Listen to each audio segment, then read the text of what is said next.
sometimes difficult to remember, even to take in actually all the many biodiversity benefits of beavers. You know, the species including bats and kingfishers and herons, and that the number of small mammals that live next to the water is higher in beaver areas. And so because the small mammals are benefiting, that means that the owls and the other raptors that live on small mammals are also benefiting. So the beavers came to Bamff in 2002. It's changed the hydrology.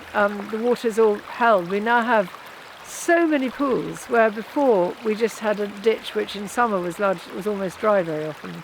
We now have all these pools, and each of these pools is obviously full of wildlife. I mean, there are all these little things like caddisfly larvae, you know, which are aquatic, the aquatic larval stage of so many invertebrates. And these are food for little fishes, and the little fishes in turn are food for the heron, and so on. And actually you also get this complexification, if that's a word, of the surrounding land.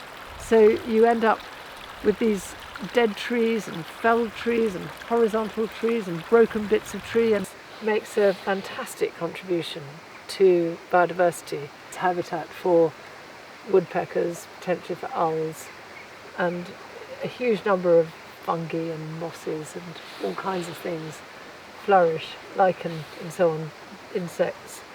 So although it, you know, may look a bit destructive to the untutored eye, this is really rather a wonderful thing that beavers do for us.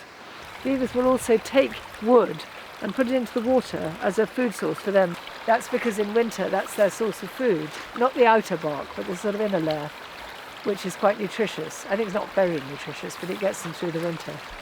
And so they will take food and they will stick these sticks in the water as a sort of larder.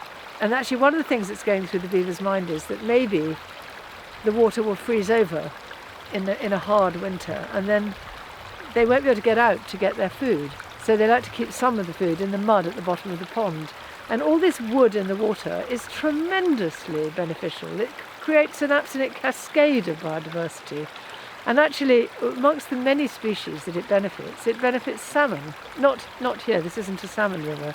It's a trout river, but not a salmon river. The coarse woody debris in the water is actually a vital component for creating habitat for the parr of salmonids.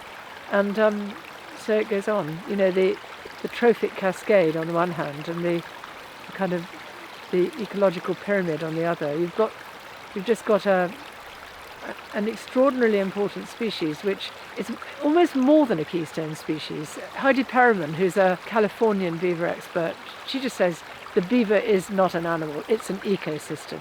It's an ecosystem in itself.